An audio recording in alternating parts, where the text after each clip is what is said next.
Tere kõigile, kas mind on kõigepealt kuulda hästi? Kuulda on. On kuulda hästi, väga hea.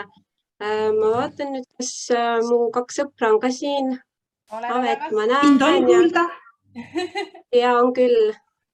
Olen ka olemas, Monika. Väga hea, siis mul on kohe julgem seda esitlust teha, kui te olete olemas. Ma jagan nüüd oma ekraani. Seni kuni Monika jagab, ma hoiatan kohe ära, et mina olen koos väikese sõbraga. Nüüd vahepeal läheb riiuks, siis ma kaon ära. Ja siis me võtame järje üle, kui läheb vahepeal riiuks. Nii, kas minu jagatud slideshow'd on ka näha kohe siit algusest? Jah, aga... On, no väga hästi. Aga pane see lihtsalt see, et oleks ka ainult slaidid. See on vaata kogu see külje pealt riibad ka näha.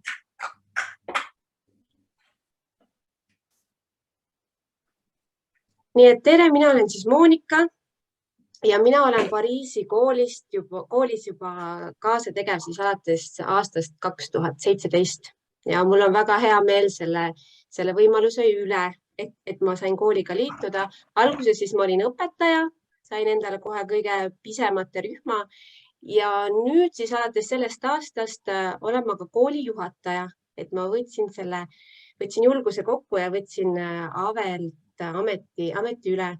Ja siin esimese pildi peal ongi kohe meie kooli logo, selline rõõmus ja päikseline, nagu meie kool ongi.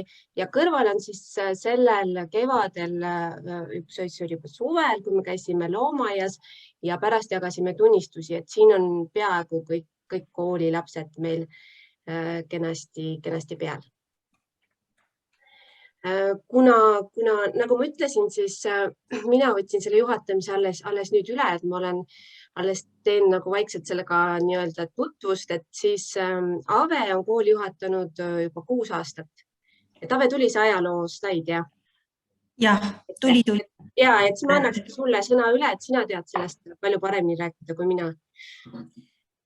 Okei, ma arvan, et mind vist mõned juba teavad, nii et Ave Abram.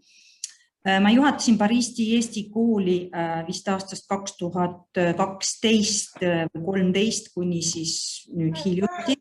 Tegelikult oli meil veel üks juhataja siin vahepeal enne Monikat, aga ta kahjuks kolis ära, nii et Monika pidi ruttu üle võtma selle meie kooli juhatamise. Et siis ajaloost nii palju, et Pariisi Eesti kool asutati aastal 2008 kahe toreda Eesti naise poolt, kellel olid väiksed lapsed Pariisis ja kes tahtsid väga, et nende lapsed ikkagi eesti keelt õpiksid ja eesti keelega kontakti saaksid. Ja nad leppisid saatkonnaga, Pariisi Eesti suursaatkonnaga kokku, et kas on võimalik kord 6 saatkonna ruume kasutada, et nagu teha selline väike laste huviring ja alguses nad ei teadnud üldse, kui palju lapsi sinna üldse kohale tuleb. Ja see oli selline pühapäeva hommikune, selline hommikuring, et kõik, kes soovijad olid, et need said tulla suursaatkonna ruumidesse ja siis seal lugesid raamatuid, jutustasid ja laulsid ja selline hästi tore ja lõbus oli.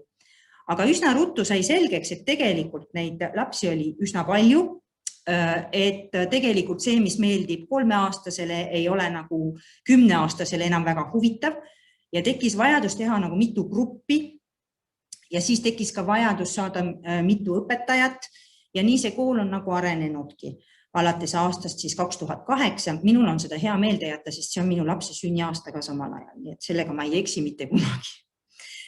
Et Katariina ja Lembe, nemad vedasid seda kooli siis kuni mina üle võtsin kuni aastani siis 2013. Ja siin on üks artikkel ka, mis meist ilmus ajakirjas Hea laps. Meil käis külas kirjanik Leelo Tungal ja siis tema kirjutas sellise artikli päris meie Pariisi Eesti kooli algusaegadest ja see artikkel võiks olla siis aastast 2010 võib-olla. Vot niimoodi. Aga põhimõtteliselt me siiski käime koos ikka veel kord 6 pühapäeviti. See on nagu jäänud. Ja siis, aga mis on nagu muutunud algusaegadega võrreldes on see, et nüüd on juba 4 gruppi pluss lauluõpetaja, pluss siis on ka see, et me Pariisi Eesti suursaatkonna ruumides enam ei ole. Me oleme kolinud teistesse ruumidesse, sest saatkonna ruumid nagu sai täiesti selgeks, et mingi hetk nad ikkagi ei ole lapsesõbralikud ja et seal ei saa treppidel ringi joosta ja ronida ja Eesti lipuga mängida, et see ei ole siiski midagi, mida siis saatkonnas tehakse. Ja siis mingi hetk tuli uued ruumid ja uued lahendused leida. Ja õnneks on meie kool niivõrd jätkusuutlik, et me suutsime sellest läbi tulla ja suutsime nii-öelda ennast siis kuidas iseseisvaks muutuda. Võib-olla paned edasi nüüd. Jah, ma lähen siis edasi. See on meie vahva naiskond, et Ave ja Kristi siis on täna siin koos minuga, et ilma selle naiskonnata seda kooli kindlasti sellisel viisil toimuda ei saaks, et meil on tõesti nagu selline mõnus tiim ja mõnus meeskond, et meil on endal seal hea olla ja siis me suudame seda kõike ka lastele edasi anda. Et siin alumises reas on siis, mina olen siis ja keskele ja niimoodi ennast sätitanud. Siin minu kõrval vasakul on Eneli, kes siis, kuna mina annan ka tunde, siis Eneli on siis päeva jooksul nii-öelda tegeleb siis kõiksuguste küsimustega ja aitab projekte kirjutada. Siis Eneli kõrval on Johanna ja teisele poole paremale jäävadki siis jääb Kertu muusikaõpetaja ja Heili, kes on siis ka ühe grupi õpetaja. Et niimoodi kiirelt ja see meie päevaplaan, et me käime siis nagu Ave vist ka juba ütles, et kord 6 pühapäeviti, mõnel kuul ka 2 korda, kui on näiteks vabariigi aastapäeva tähistamine, siis me ekstra selle pärast tuleme ka kokku ja teeme seda koolipäeva natuke teises võtmes. Et siinkohal ma tahakski öelda aitäh Chicago koolile, kust ma saingi selle mõtte, et võiks niimoodi kõik koos alustada ja siis kõigi nagu selle kuus, nii-öelda, et kui on septembrikuu, siis septembrikuu sünnipäeva lastele laulda ja neile ka väike Eesti nagu meene siis sünnipäeva puhul üle anda. Et sellise muutuse me viisime siis sisse tänu siis nendele vahvatele koolitustele. Ja mis on siis, me alustasime ka sellel aastal ringidega, et on meil meisterdamise ring pisematele ja siis pärimus ja näitering. Et näiteringi eestvedaja olen mina, et kui ma Eestis viisin ka läbi lastega draamaringi, siis mul on nii tore seda ka siin teha, et läbi selle näiteringist ka teatrimängust ka enne natuke räägiti, et saab lastele tutvustada Eesti autorite loomingut, et ja mängida siis erinevaid katkendeid ja teha vahvaid asju. Et võib-olla pärimusringist siis Ave, sa räägid paari sõnaga. Ütleme nii, pärimusring, ma püüan nagu jälgida seda nii-öelda aasta ringi ja siis iga kord räägime siis sellistest teemadest, mis on nagu päevakohased, selles mõttes, et nagu novembris, eks ole, üsnagi klassikaliselt Mardi ja Kadri päev, hingede aeg ja sellised teemad. Ja siis samas ma püüan ka nagu luua selliseid paralleele sellega, mis tänapäeval toimub. Näiteks novembris, eks ole, on Halloween, et neile siis nagu natukene ka näidata neid sidemeid, mis tegelikult on, eks ole, et mis on siis sarnast, mis on erinevust ja mis on siis päris selline nagu nii-öelda Eesti oma, vähemalt tänapäevani, nagu me seda tänapäevani teame, eks ole. Lauludega, mängudega ja muinasjuttude legendidega, et see on nagu siis selle pärimusringi mõte. Ja Kristi teeb meil meisterdamise ringi. Kristi, kas sa tahad ka midagi lisada siia?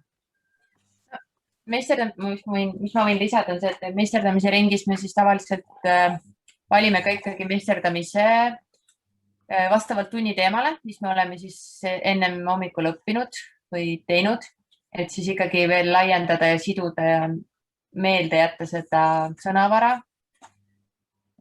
Ja siis vastavalt, kuna me teeme meisterdamisringi 2 grupiga koos, siis tavaliselt on ka niimoodi, et 2-astmelised need meisterdamised, et vähe lihtsamad väikestele ja natukene keerulisema viisiga siis või keerulisemalt suurtematele, et kõik saaksid ikkagi vastavalt oma võimekusele ja ikkagi areneda.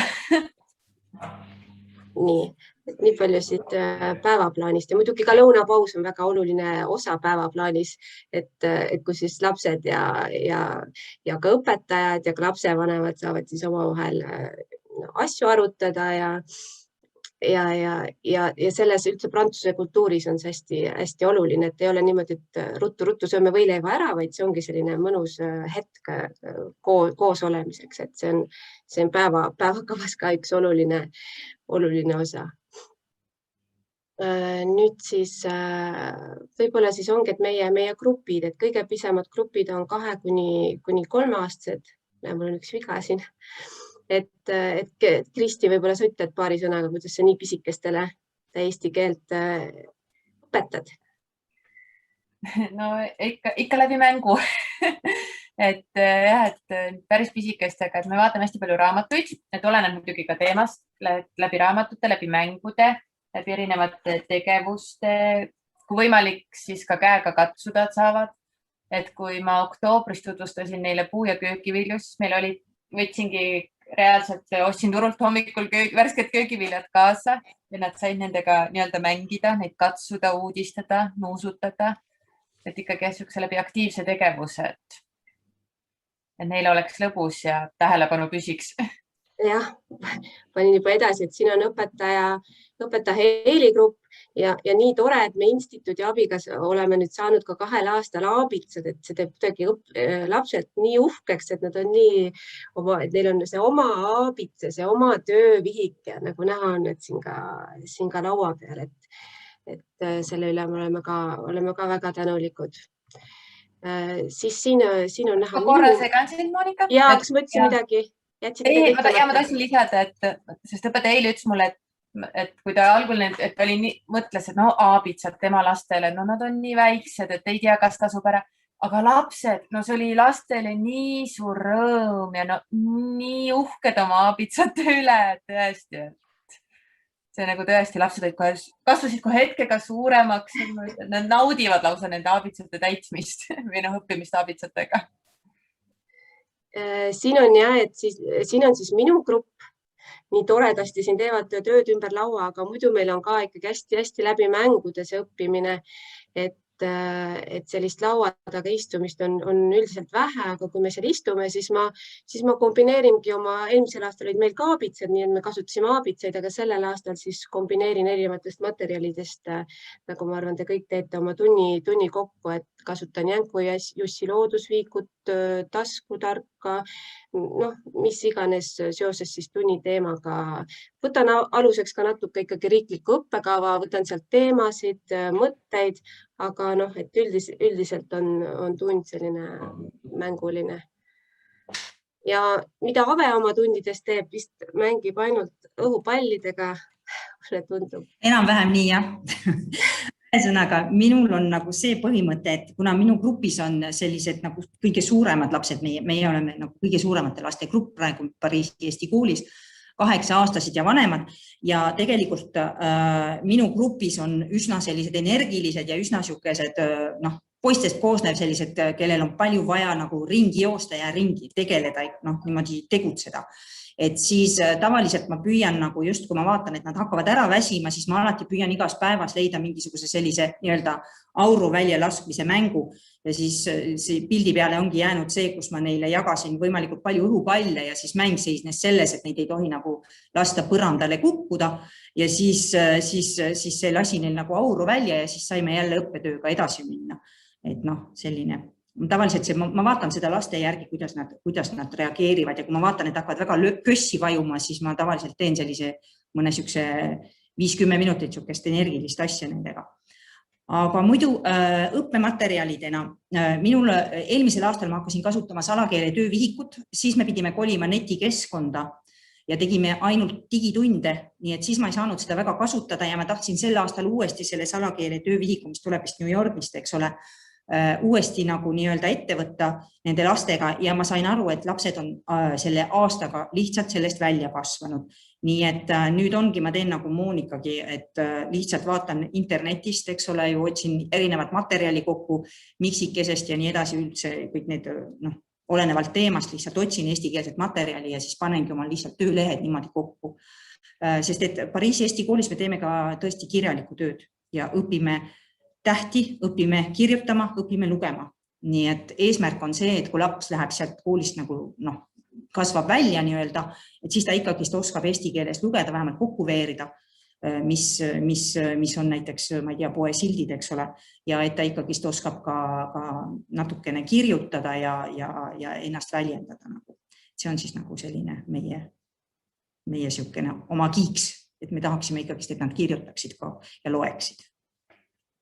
Nii, ma lasen siit, ma vaatan, et meil aeg läheb, et me muudkui lobiseme, et siin ongi see söögipaus, kus need saavad ave poisid siin siis tundub, et naudivad sööki ja teineteise seltskonda. Et ave, võib-olla nüüd külalistest lähme kuidagi kiiremalt, et ma vaatan, et muidu meie aeg. Ja,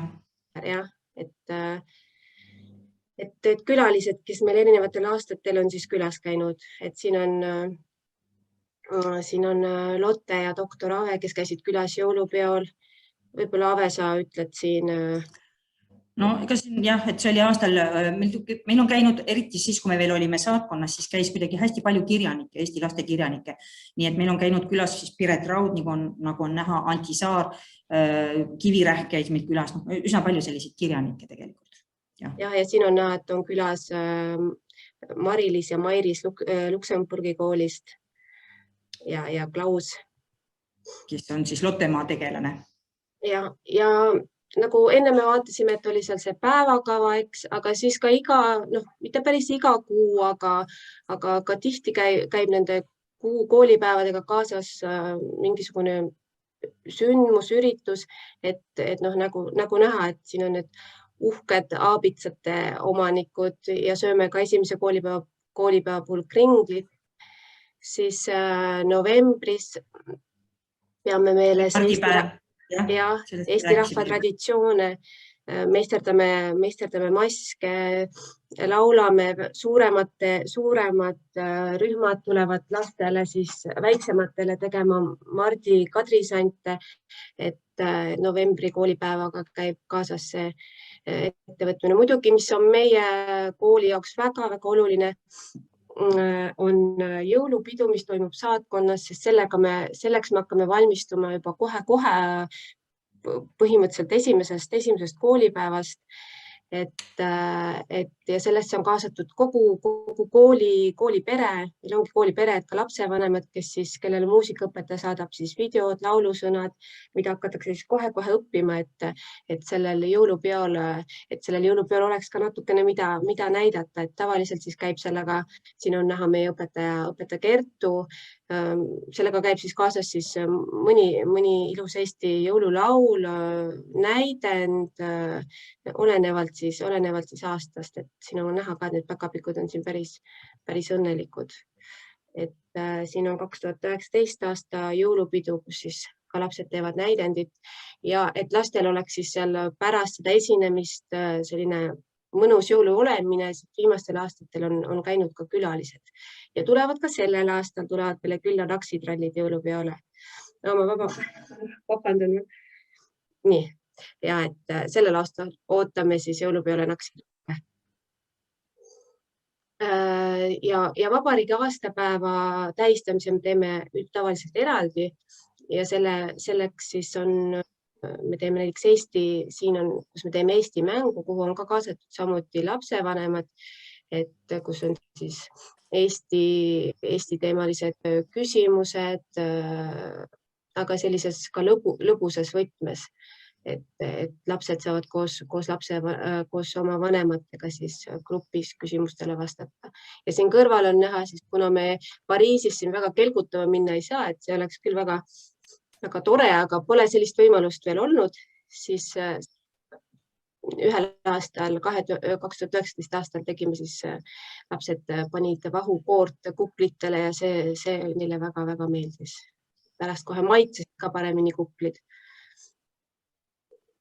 Vabariigi aastapäevast. Ja siis on meile väga oluline suvine, viimane koolipäev on siis piknikupäev ja siis olenevalt aastast, kas peame spordipäeva või siis sellel aastal käisime loomaaias, et õpetajad olid lastele giidideks ja tutvustasid siis loomi lastele eesti keeles, et olenevalt siis õpetajast, kuidas seda päeva läbi viis. Ja sellel päeval jagame ka tunnistused, et see lapsele nagu tänukiri, et ta on osa võtnud osa võtnud sellest kooliaastast.